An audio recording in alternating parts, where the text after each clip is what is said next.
Through her writing and speaking, she exposed uncomfortable truths that upset the status quo. Truths that lynching was being used as an excuse to terrorize the Black community in order to maintain a social and economic hierarchy based on race. And for that, her life was threatened, her printing press was destroyed, and she was exiled from the South. Despite losing everything, she continued to speak out across this country and Great Britain about the violence and terror of lynching. She eventually settled in Chicago, where I was born, and where Emmett Till was born. And in 1898, in response to the lynching of Postmaster Fraser Baker in Lake City, South Carolina, she visited President William S. McKinley right here in Washington to urge him to make lynching a federal crime. Since my great-grandmother's visit to the White House 124 years ago, there have been over 200 attempts to get legislation enacted. And 17 years ago, in 2005, my brother Dan spoke at the Senate press conference where they issued an apology for not passing the legislation. But we finally stand here today, generations later, to witness this historic moment of President Biden signing the Emmett Till anti-lynching bill into law.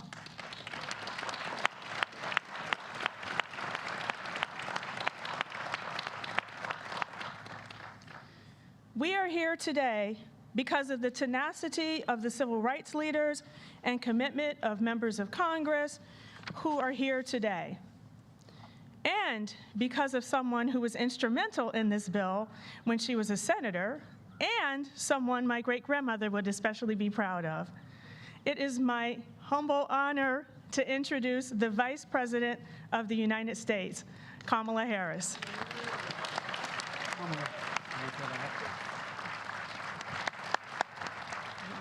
Good job.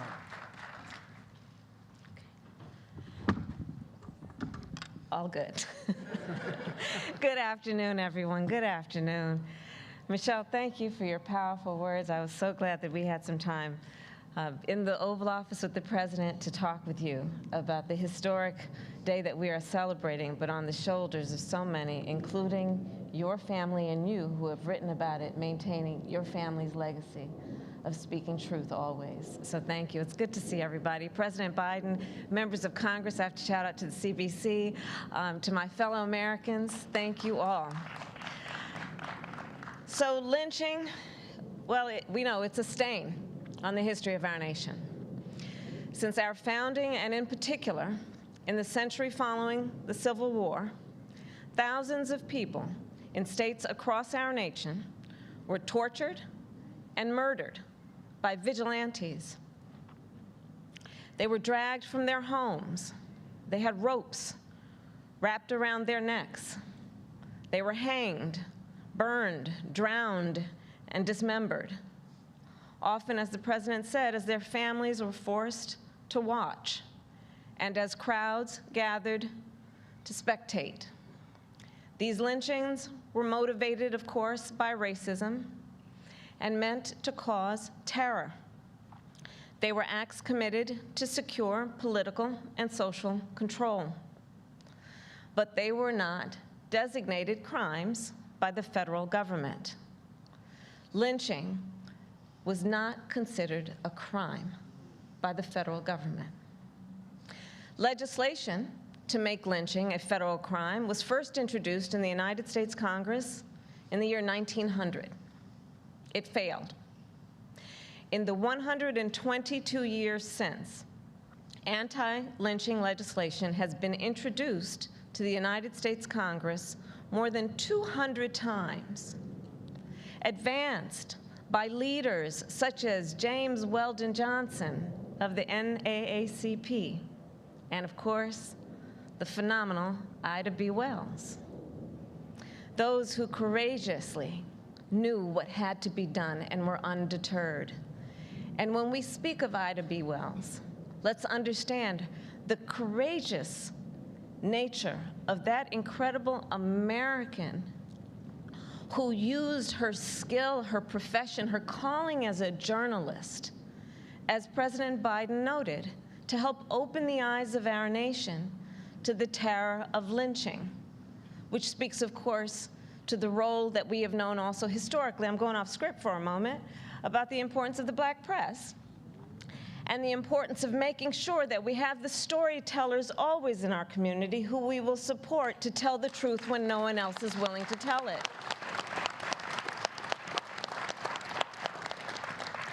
And so those heroes who petitioned every president from McKinley to Hoover to support federal legislation. Anti-lynching legislation was introduced in the wake of some of these most brutal attacks.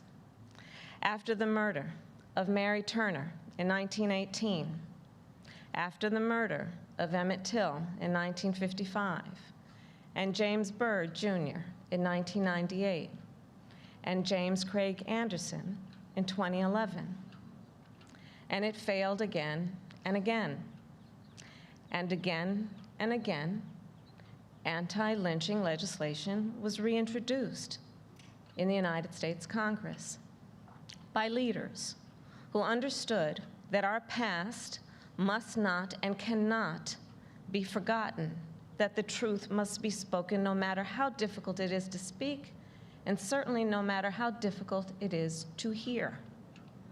Leaders who understood that the victims of lynching and their families and all of our society deserve that we recognize the crimes and the injustice of what was occurring, and that the people of our nation deserve the protection of a federal anti-lynching law.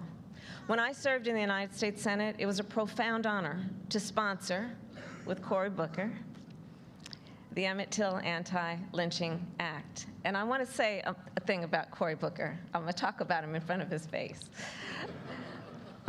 Cory Booker, I have had the privilege of working with, and he is a man of uncommon courage, unmatched moral clarity, and an unwavering commitment to doing what is right. Thank you, Cory Booker. And I also want to recognize and thank Senator Tim Scott, whose partnership, of course, helped us pass this legislation, and with Congressman Bobby Rush. Where is he? There you are. Who kept this fight alive for so many years in the United States Congress. Congressman Rush, you have dedicated your career to guiding our nation toward justice, and I thank you. And thank you to so many other leaders who are gathered here who helped us reach this very important day. Leaders who witnessed the brutal reality of lynching, such as Ollie Gordon and Reverend Wheeler Parker, cousins of Emmett Till, for whom the stories of these crimes are not lines in a history book, but vivid memories. So today we are gathered to do unfinished business, to acknowledge the horror in this part of our history, to state unequivocally that lynching is and has always been a hate crime, and to make clear that the federal government may now prosecute these crimes as such. Lynching is not a relic of the past. Racial acts of terror still occur in our nation. And when they do, we must all have the courage to name them and hold the perpetrators to account.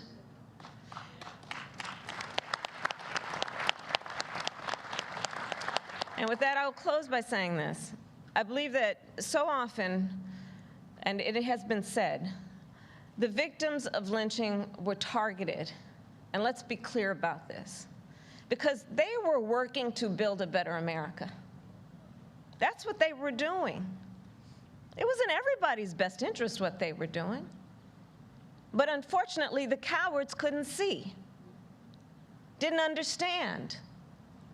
Those folks who were killed, they were business owners, creating economic opportunity in their community by which all would prosper and benefit. They were teachers, educating the next generation of America's leaders. They were activists who were defending the sacred freedom to vote. So today, as we recognize them, as we recognize our history, let us also be here gathered to recommit ourselves to that unfinished business as well, to continuing to fight for freedom, for opportunity, and justice for all. May God bless you, and may God bless America. Thank you all. Great job. Thank you.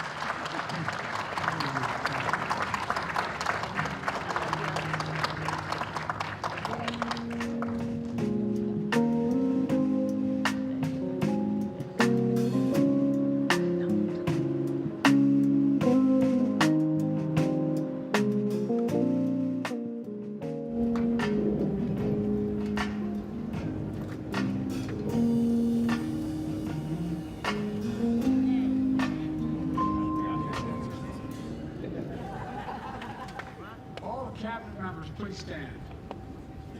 Woo! Thank you. And the second gentleman of the United States of America, who, like me, married way up. And all the members of the House and Senate, please stand. All right. Okay, well, thank you, everybody, very much. This is as someone once said, this is a big deal. This is a big deal. So thank you, thank you, thank you. Appreciate it all. Thank you.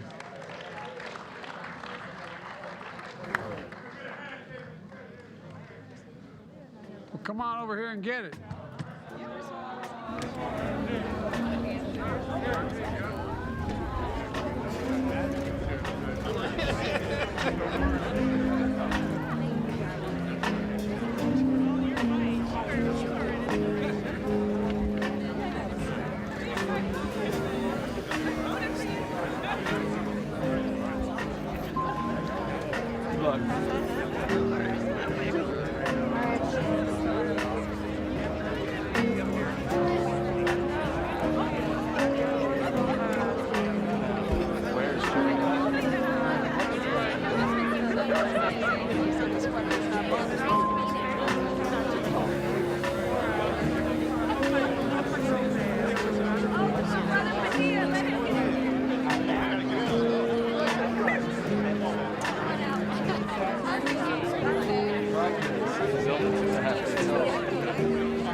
When these Holocaust survivors are gone, who will warn us to never forget? When some people don't know.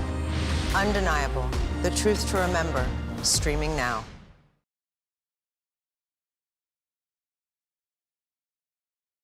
An original CBS Reports documentary. Some Republicans are now accusing companies like Twitter and Facebook of targeting conservatives. They've had unchecked power to censor. I do not have access to my main Facebook account. I wasn't given an explanation. I was just like, what did I do?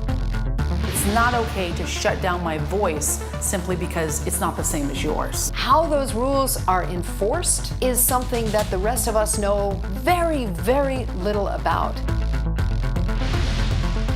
The First Amendment protects all of us from the government limiting our speech.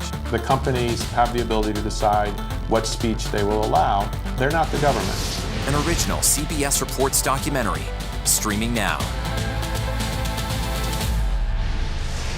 An an original CBS Reports documentary. Oh my God, the truck is sinking. Devastating flooding has reached catastrophic levels. Rising sea levels are threatening America's coasts. You would have to take that house and put it on stilts 10 feet tall. If the street is filled with salt water, what difference does it make how high you make your house? The highest rental rates is exactly where the elevation is highest. This was the evidence to prove that climate gentrification was real. Pay $1,800 in 5 days or you have to leave. Were you scared? Yes. Every single person who stood up and said, I am not paying this rent increase, received an eviction. Haitians built this place and you're getting kicked out.